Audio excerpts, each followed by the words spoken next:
할렐루야. 우리 계속해서 골로새서를 읽고 있습니다. 어제까지의 내용을 한번 정리를 해보겠습니다. 이 골로새 교회는 바울이 직접적으로 선교하지 않은 교회였다. 에바브라라는 사람이 바울의 제자인데 그곳에 가서 개척을 하여서 생겨난 교회인데 아직까지는 새롭게 생긴 지 얼마 안 된 새 신자들이 대부분인 교회였다. 그런데 그 새 신자인 교회이기 때문에 뜨거움과 나름의 열정은 있었지만 이 혼란과 혼돈도 있었었는데 그들을 괴롭히는 대표적인 혼란은 바로 거짓 교사들에 의한 이 잘못된 교훈이었다라고 얘기했습니다. 특별히 그 거짓 교사들의 교훈은 두 가지의 모습으로 그들을 괴롭히는데 한 가지는 율법주의요, 다른 한 가지는 종교적인 신비주의였습니다. 근데 이 신비주의와 율법주의는 복음이 아니죠. 그래서 균형을 잃어버리게 하기 때문에 신앙적인 균형을 제대로 갖춘 올바른 신앙을 바울이 가르치게 됩니다. 그렇다면은 올바른 신앙의 모습은 무엇일까? 우리가 어제 보았듯이 바울은 그것을 한 문장으로 정리를 하는데 그것은 땅의 것이 아니라 위의 것을 찾는 것이다. 위의 것은 하늘나라죠. 바로 예수 그리스도의 나라입니다. 그래서 위의 것을 찾는 삶은 땅의 것을 멀리하는 삶이다. 그래서 우리가 금욕적인 삶을 살려는 것이 아니라 먼저 주의 나라와 주의 뜻을 구하는 것이 바로 이것이 위의 것을 찾는 삶이다 라고 어제 말씀을 나눴습니다. 그래서 그러면은 우리가 배격하고 우리가 절제해 나가야 될, 우리가 우선순위를 내려놔야 될 이 땅의 것은 무엇일까 했었을 때 어제 몇 가지를 보았죠. 우리의 내면에 있는 죄, 바로 그것은 육체적인 정욕 그리고 탐심이었다. 그리고 우리 관계적인 죄였죠. 분노, 거짓말, 그렇죠? 그리고 비방, 이런 것들을 우리가 내려놔야 위의 것을 사모하는 하나님의 나라가 우리를 통해서 이루어지는 그러한 제대로 된 신앙생활을 할 수 있다. 어제까지 이제 바울이 여기까지 얘기를 했습니다. 오늘은 그 이후의 얘기인데요. 그러면 실제적으로 위의 것을 찾는 삶, 제대로 된 신앙의 삶의 모습은 어떤 모습일까? 구체적인 그 모습을 지금 바울이 하나씩 설명합니다. 특별히 18절 이하를 보면은 아내들에게, 남편들에게, 자녀들에게, 또 부모들에게, 또 종들에게, 주인에게, 그 당시의 사회 구성원의 관계라고 할 수 있는 그 모든 것들을 총괄해서 그들이 어떻게 행동하고 어떤 모습으로 살아가는 것이 위의 것을 찾는 삶인지를 설명하게 하는데요. 이 그리스도인의 삶의 구체적인 행동은 결국 한 가지 단어로 통합니다. 그 단어는 무엇이냐? 바로 평강, 평화, 화평입니다. 우리 함께 15절의 말씀을 같이 한번 읽어보도록 하겠습니다. 15절입니다. 시작. 그리스도의 평강이 너희 마음을 주장하게 하라. 너희는 평강을 위하여 한 몸으로 부르심을 받았나니 너희는 또한 감사하는 자가 되라. 우리가 주기도문을 외우죠. 함께 또 주님께 드립니다. 이 주기도문의 처음과 끝에 가장 핵심적인 기도는 무엇입니까? 하나님의 이름을 부르고 뜻이 하늘에서 이루어진 것 같이 어떻게 해요? 땅에서 이루어지리이다. 그러니까 주님, 주의 나라가 하늘에서 이루어진 것처럼 이 땅 속에서도 이루어지기 원합니다. 땅 위에서도. 이게 핵심이에요. 그러면은 그 땅 위에서 이루어지는 것은 누구를 통해서 이루어지겠습니까? 우리를 통해서 그 땅에서 이루어지죠. 그러면 그 땅에서 이루어지는 하나님의 나라는 도대체 어떤 모습일까 했었을 때 성경은 거기에서 동일하게 얘기합니다. 그거는 화평의 모습입니다. 화평의 모습. 생각을 해보세요. 십자가는 무엇입니까? 뭐 어떤 뭐죠? 그 부흥사가 십자가를 뭐 그렇게 설명하는 거였는데 참 재밌게 들었어요. 플러스다, 플러스. 이게 플러스죠. 이게 플러스니까 하나님과 나와의 사이를 이렇게 다시 회복하고, 그리고 어떻게요? 나와 이웃과의 관계를 다시 회복하는. 그래서 플러스 이렇게 십자가라는 거예요. 이 회복한다는 게 뭐예요? 원수된 관계가 다시 화평케 되는 거죠. 그래서 예수를 믿게 되면은 가장 그의 삶 속에 나타나는 대표적인 특징이 화목하고 화평하고 평강을 누리게 된다는 것입니다. 그렇다면 이 평강은 예수 믿는 사람들에게 아주 자연스럽게 어느 날 갑자기 예수를 믿으면 다 평강해지느냐? 여러분 살아보시면 절대로 그렇지가 않다는 것을 알게 됩니다.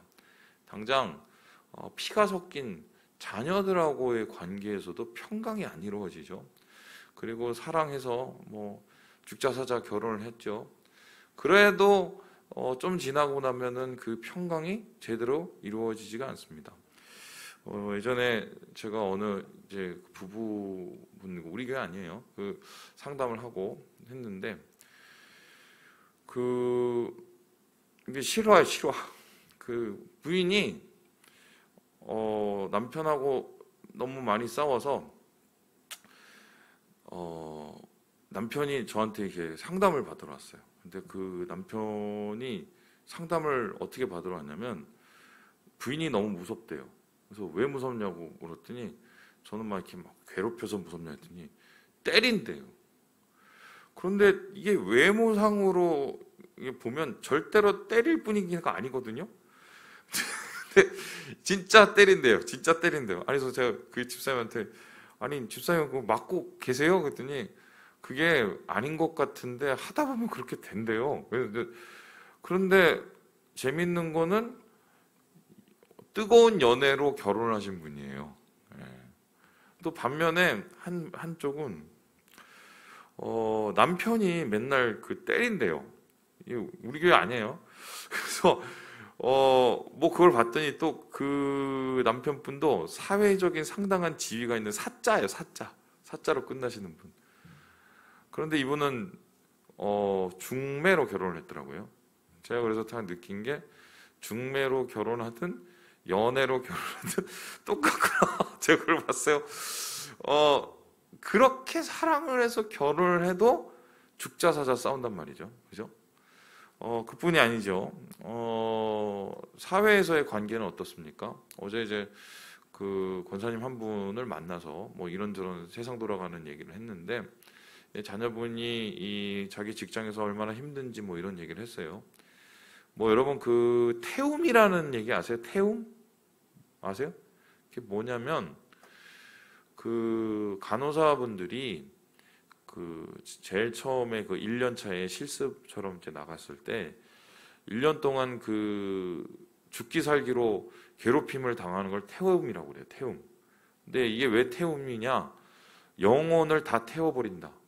한마디로 신참이 오면은 엄청나게 그 집단 괴롭힘을 하는, 이걸 이제 태움이라고, 태움. 근데 이제 뭐 그런 서열이니 뭐 이런 얘기를 들어보니까 옛날 제가 군대 다닐 때하고 그게 크게 달리가 바가 없는 거예요. 아니, 그 여자들의 세계도 그렇군요. 내가 얘기 들었더니 그 얘기를 하다가 또 제가 갑자기 생각난 게 목사님들 세계도 그래요. 큰 교회 같은 경우에 제가 이제 진짜 거짓말 하나도 안 보태고 계파 싸움부터 시작을 해서 맨 처음에 들어가면은 텃세, 그리고 왕따, 따돌림 그대로입니다. 그대로예요. 그러면 어쩌면 세상과 달라야 될 교회의 그 사역자들의 관계 속에서도 그러한 전혀 화평치 못한 일들이 나타난단 말이죠. 그럼 우리가 깨닫게 되는 것이 한 가지가 있습니다. 위의 것을 구하는 삶은 화평의 삶이 이 땅 속에서 이루어지는 건데, 그 화평의 삶은 저절로 나타나는 게 아니라는 거예요. 내가 예수를 오늘부터 믿었다고 저절로 나타나는 게 아니라는 겁니다. 물론 진짜 예수를 만나고 진짜 예수를 통해서 마음이 뜨거워지신 분은 화평의 삶을 살려고 노력하겠지만 그럼에도 불구하고 우리가 삶 속에서 겪어야 될 장애는 존재하고 있죠. 그래서 바울은 이러한 상황을 알기 때문에 이 평강을 위해서 필요한 이 세 가지의 이 방법들을 이야기하고 있습니다. 우리 함께 13절의 말씀을 같이 한번 읽어보도록 하겠습니다. 13절입니다. 시작. 누가 누구에게 불만이 있거든 서로 용납하여 피차 용서하되 주께서 너희를 용서하신 것 같이 너희도 그리하고. 첫 번째는 용서입니다. 화평을 위해서는 처음 단계가 용서와 용납을 해야 됩니다.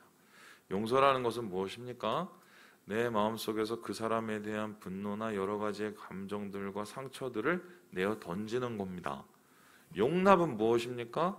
던지고 그 사람을 품어보도록 노력을 하는 게 용납입니다. 그러니까 용서를 한 단계 더 나아가는 것이 용납인데요. 누구와 하나님 안에서 예수 안에서 화목하고 화평을 이룬다는 것은 용서의 단계를 거치지 않으면 절대로 이루어질 수 없는 것입니다. 용서라는 것을 고민할 때 저는 그렇게 생각을 해요. 무엇을 용서해야 될까? 물론 누군가로부터 받은 상처와 그가 나에게 준 여러 가지의 어려움을 내 마음속에 더 이상 남지 않도록 던져버리는 것도 중요하지만 그만큼 중요한 것이 또 한 가지 있습니다. 뭔지 아세요? 자기 자신을 용서해야 돼요. 이게 무슨 뚱딴지 같은 소리냐? 제가 이게 목회를 하다 보면 과도하게 화를 내고 분노하고 승질을 내시는 분들이 있어요. 어떤 분에 대해서 특정적으로. 그래서 그거를 이제 왜 저런 과도한 행동들을 특별히 저 분에게 혹은 저런 상황에 더 나타낼까 얘기를 하다 보면 과거가 나옵니다. 과거 나에게 주었던 어떤 상처들, 뭐 그 가족과의 관계가 제일 크죠. 부모님, 뭐 그게 자기 안에 아직도 있는 거예요. 그런 말들. 그러니까 자기 안에 있는 말들과 자기 안에 있는 그게 용서가 되지 않으면 자기하고 닮거나 자기를 괴롭혔던 그 사람의 모습을 닮으면 비이성적으로 사람이 변합니다.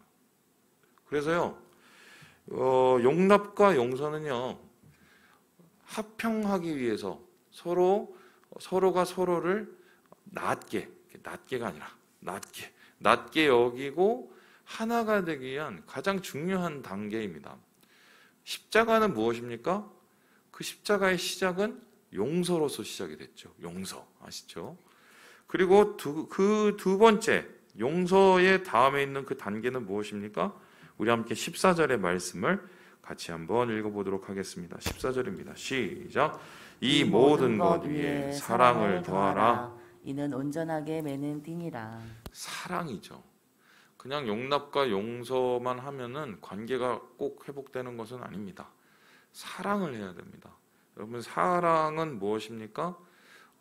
특별히 성경에서 말하는 사랑은 뭐 필레오라든가 에로스라는 이 단어와 다른 아가페를 가리킵니다. 아가페의 사랑은 어떤 사랑이냐? 다른 말로 표현하면 은혜예요. 은혜. 무조건적인 사랑. 어떤 상황 속에서도 그 사람을 품으려고 하는 노력.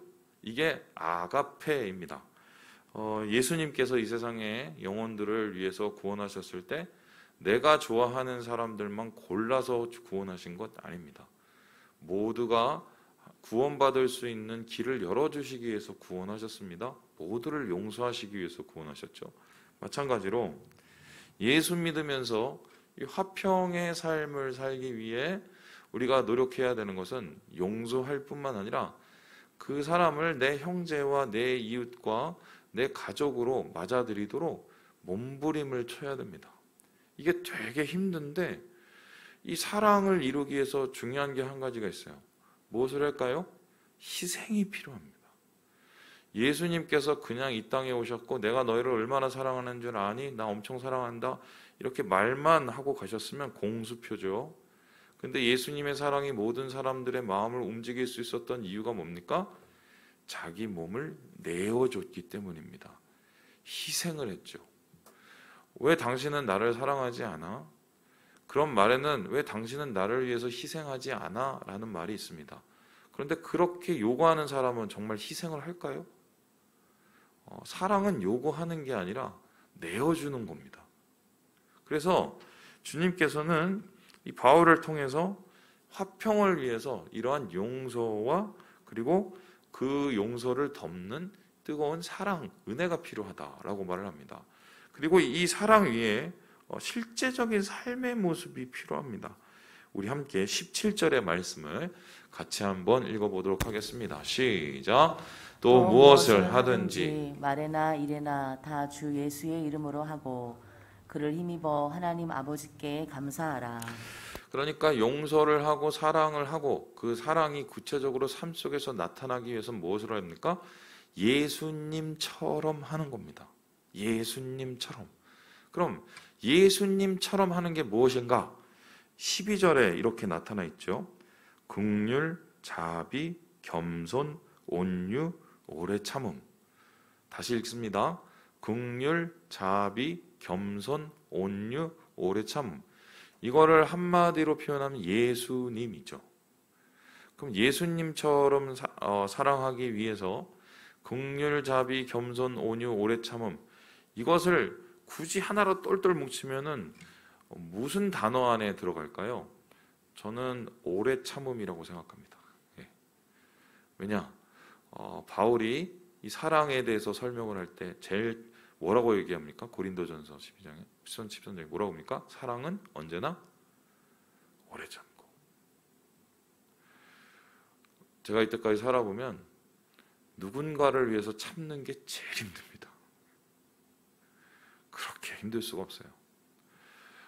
참는다는 것은 계속적으로 기회를 주는 거거든요. 속이 고물만 터지죠. 근데 예전에 하고 좀 지금하고 제가 조금 달라진 게 있어요. 예전에는 좀 칼 같았어요. 제가. 그래서 이건 이거고 저건 저거고, 교인분들이 좀 뭔가 문제가 생기면 제가 칼같이 재단해 줬거든요. 칼같이 이건 이거고 저건 저거고. 옛날엔 그게 됐어요. 근데 제가 담임을 이제 7년 넘게 하다 보니까